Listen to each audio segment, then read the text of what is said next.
ప్రభు అయిన యేసుక్రీస్తునందు మీ అందరికీ శుభములు. చూడండి, కీర్తన 37 అధ్యాయం 7 వచనం. యెహోవా ఎదుట మౌనంగా ఉండము, ఆయన సన్నిధిలో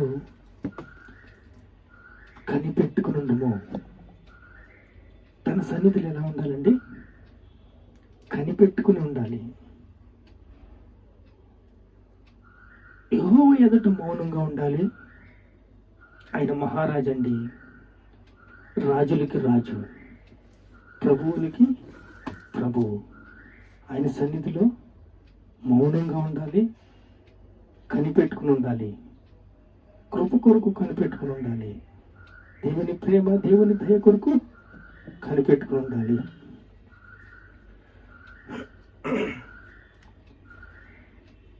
అంటే దేవుడి సన్నిధిలో మౌనంగా ఉండాలి. ఒక రాజు దగ్గర మీరు నిలబడ్డారు అనుకోండి, ఎంత సైలెంట్గా ఉంటారు. ఒక ఎమ్మెల్యే దగ్గరికి వెళ్తే ఎలా ఉంటారు? అంత వినయంగా, విధేయతగా ఉండి ఈ బాధలు చెప్పుకుంటారే. కానీ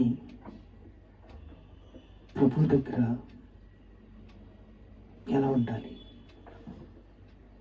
మనం నేర్చుకుని జ్ఞానంతో నడుచుకోవాలి.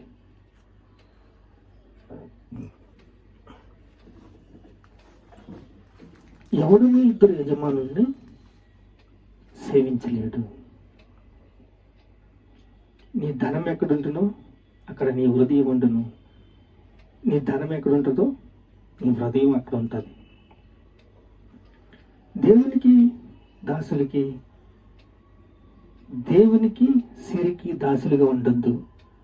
మత్తయి సువార్త 6 అధ్యాయం 24 వచనం కూడా, ఎవడును ఇద్దరు యజమానులను దాసులుగా నుండనేరడు. ఇక్కడ దేవుడికి సిరికి, సిరి అంటే ధనం. ధనంతో మనశ్శాంతి ఉండదు, సంతోషం ఉండదు, సమాధానం ఉండదు. అదే దేవుడి పాదాల దగ్గర కనిపెట్టుకున్నారనుకో, దేవుడి సన్నిధిని శాంతంగా ఉన్నారనుకో, ఆయన మీకు కావలసింది అంతా కూడా ఎంత కావాలో మిల్లీగ్రాముతో పాటు ఆయన ఇస్తాడు. ఇచ్చి మనల్ని పరిశోధిస్తాడు, పరీక్షిస్తాడు. ధనంతో నీకు సంతోషం లేదు. ధనము సమస్త మూలమునకు కీడు అని ఉంది. నీ ధనము ఎక్కడుండో నీ హృదయం అక్కడ ఉంటుందంట. ఎవడను ఇద్దరు యజమానులను సేవింపనేరడు. అంటే దేవునికి సిరికి దాసులుగా ఉండొద్దు. ఎప్పుడు కూడా ధనం వైపు నువ్వు చూడొద్దు. ధనం నీ వెనక వస్తుందంటే దేవుడి పాదాలు పట్టుకుంటే, దేవుడి సన్నిధిని, దేవుడి పాదాలు పట్టుకుంటే. మత్తయి సువార్త 6 అధ్యాయం 22 వచనం. నీ దేహమునకు దీపము కన్నే కనుక కన్ను తేటగా ఉండి నీ దేహం అంతా వెలుగుమయమై ఉండును. నీ కన్ను చెడ్డదైతే దేహం అంతా చెడ్డదై ఉండును. నీ కన్ను పరిశుద్ధంగా ఉండాలి. నీ కళ్ళు పరిశుద్ధమైన వాటిని చూస్తూ ఉండాలి. పాపాన్ని అసహించుకోవాలి. నీ కళ్ళు శుభ్రంగా ఉంటే నీ దేహం అంతా శుభ్రంగా ఉంటుంది. నీ దేహము పరిశుద్ధంగా ఉండాలని అంటే నీ కళ్ళు శుభ్రంగా ఉండాలి, నీ కళ్ళు తేటగా ఉండాలి, ఆరోగ్యవంతంగా ఉండాలి, ఆనందంగా ఉండాలి, సమాధానంగా ఉండాలి. దేవుడి వైపు నువ్వు తిరగాలి, దేవుడి సన్నిధిలో కనిపెట్టుకుని ఉండాలి. చూడండి, కీర్తన 37:7 చెప్తే, యెహోవా ఎదుట మౌనంగా ఉండము, ఆయన కొరకు కనిపెట్టుకుందాము, తన మార్గములో వర్ధిల్లువని చూచి వ్యసన పడకుము. తన మార్గముల్లో చెడు పనులు చేస్తాడు, లంచం తీసుకుంటాడు, ఆస్తిని రాసుకుంటాడు, వడ్డీ డబ్బులు రాసుకుంటాడు, ఇంకా రకరకాలు ఉన్నాయి మోసం చేయాలంటే. తన మార్గంలో వర్ధుల్లో వాడిని చూసి వ్యసన పడద్దు. వాడు అలా బాగుపడిపోతున్నాడు, ఇలా బాగుపడిపోతున్నాడని ఎప్పుడు కూడా మనసు పెట్టుకో. దేవుడి సన్నిధిలో కనిపెట్టుకుని ఉందంటే, మౌనంగా ఉండంతే, దేవుడి సన్నిధిలో ఆనందంగా, సంతోషంగా, సమాధానంగా ఉండంతే, దినమంతా కూడా నువ్వు సంతోషంగా ఉంటావు, సమాధానంగా ఉంటావు, ఆనందంగా ఉంటావు. ప్రభువుని నువ్వు స్తుతిస్తున్నావు, ఆరాధిస్తున్నావు. అయితే చెడ్డ వాటిని చూచి వ్యసన పడద్దు. రోమీయులకు రాసిన పత్రిక 6:17 చూస్తే, మీరు పాపమునకు దాసులయ్యుండ్రి గాని ఏ ఉపదేశములకు మీరు అప్పగించబడుతురో, ఏ ఉపదేశం మీరు విన్నారు, ఏ సందేశం మీరు విన్నారు? యేసుక్రీస్తు గొప్ప దేవుడు. ఆయన సందేశం వింటే అంతే మార్పు పొందుతారంతే. హృదయం మార్పు, నూతన హృదయం నీకు వచ్చి మాంసపు గుండెకి నీకు ఇస్తాడు, రాతి గుండెని తీస్తాడు.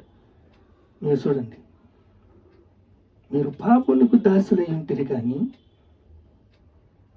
ఏ ఉపదేశ క్రమమునకు మీరు అప్పగించబడుతురో హృదయపూర్వకంగా లోబడిన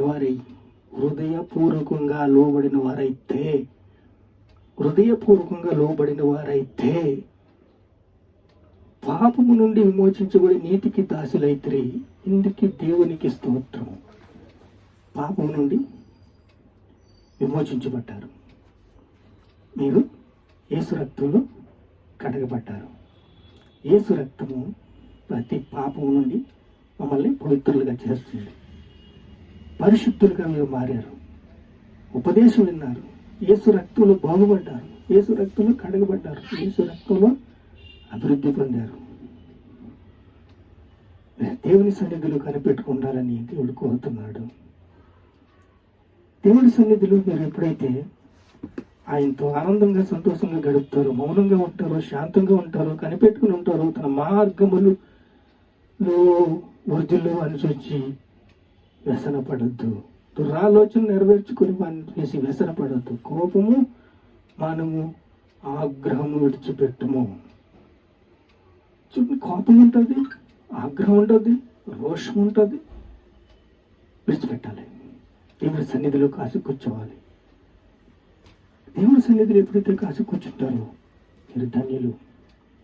దేవుడు మిమ్మల్ని పూర్ణ శాంతిగా మిమ్మల్ని చేస్తాడు, పరీక్షిస్తాడు, పరిశోధిస్తాడు, పరిశీలిస్తాడు.